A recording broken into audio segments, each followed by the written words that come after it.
Olá, meninos e meninas, boa tarde. Então, tendo em vista que a gente tem tido algumas dificuldades em nos comunicar com as aulas online, né? A primeira aula foi pelo sistema Google Class, nem todos conseguiram acessar, participar e tal. E ontem tentamos uma aula pelo aplicativo Zoom e também não tivemos muito sucesso. Não sei, eu tenho conseguido fazer boas aulas com as outras turmas, mas com vocês em especial não conseguimos avançar muito. Não sei. De certo que pensei em recuperar um pouco do conteúdo que nós estamos trabalhando nesse vídeo e possivelmente em outro, para que vocês não fiquem prejudicados, né? Que a intenção não é só jogar atividades e fazer estudo dirigido, mas principalmente a compreensão de vocês dos temas, né? Que fazem parte desse componente curricular que é a disciplina de indivíduo e sociedade. Bem, nós estamos trabalhando na disciplina de indivíduo e sociedade um período filosófico, histórico e político, né, da contemporaneidade, no sentido de entender qual é a relação do indivíduo com a sociedade e a relação da sociedade ou a influência da sociedade na vida do indivíduo. Nesse sentido, nós estamos olhando para esse período histórico, filosófico, né, de forma a compreender os filósofos, o que eles estão nos dizendo e o que eles nos ensinam sobre essa relação, né, que é um período extremamente complexo. Primeiro, porque é o período que nós estamos vivendo hoje, e segundo, porque é um período marcado aí com grandes revoluções, com grandes mudanças política e que interfere diretamente no indivíduo como sujeito social. Pois bem, estávamos falando sobre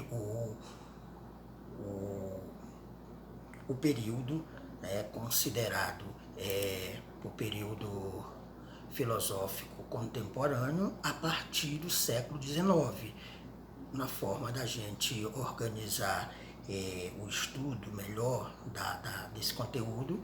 Então a gente classifica, né, a filosofia contemporânea a partir do pensamento do século XIX, do século XX e depois pós-modernidade. Nesse sentido, nós já fizemos uma introdução sobre esse período, né, tratando aí do processo de industrialização, falei ontem, e algumas questões que circundam isso, como a questão do progresso, né, a partir da Revolução Industrial, da Revolução Francesa, e o que isso traz também como um processo de desumanização, né. Nesse sentido, temos aí alguns momentos que marcam esse período, que é o romantismo, que já fizemos uma breve exposição em sala de aula, as ideias principais que circundam esse movimento, né, romantismo, e também falamos um pouco sobre o idealismo alemão. Ontem, na aula, através do aplicativo Zoom, algumas pessoas puderam trazer algumas ideias interessantes, né? Uns 3 ou 4 acadêmicos falaram e eu pude fazer uma abordagem um pouco mais sobre essa questão do idealismo alemão. E é um pouco que eu vou tentar recuperar agora, né? Alguns autores que fundamentam esse período ou essas ideias e que a gente não deu conta de falar.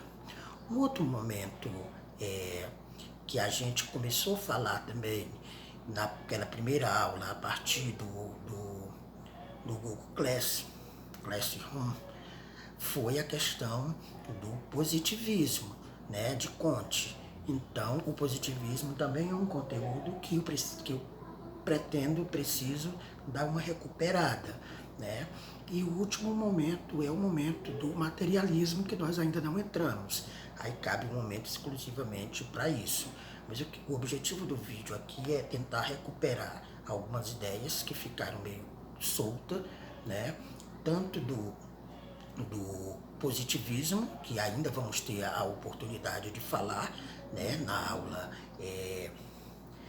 na próxima semana, lá no sisteminha lá do Zoom, que nós vamos dar um jeito de que fique melhor, né?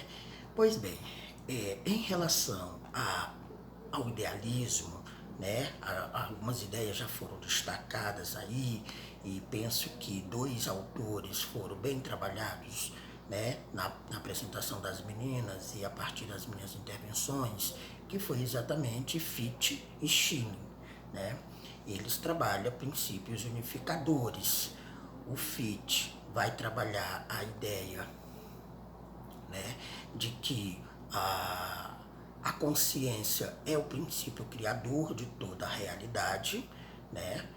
E o Schelling, Frederico Schelling, vai partir disso e vai dizer que, né, ele vai dizer que existe um único princípio, que seria a inteligência exterior ao próprio eu, né? Então a gente percebe aí uma divergência. Um vai dizer que o conhecimento parte do eu e outro vai dizer que o conhecimento parte da inteligência que a gente tem de captar as informações daquilo que a gente consegue absorver, né?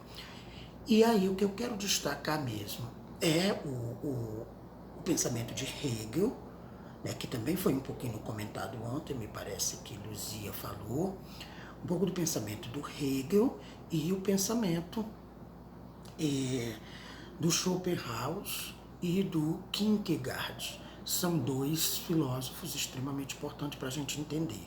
O que ficou ontem sobre o Hegel, né, que é, vamos dizer assim, o criador do método dialético, e ele vai trabalhar a ideia de que nós conseguimos absorver o conhecimento a partir da razão, né, a partir da razão, e que esse conhecimento ele precisa ser questionado e a gente elabora uma tese sobre a realidade.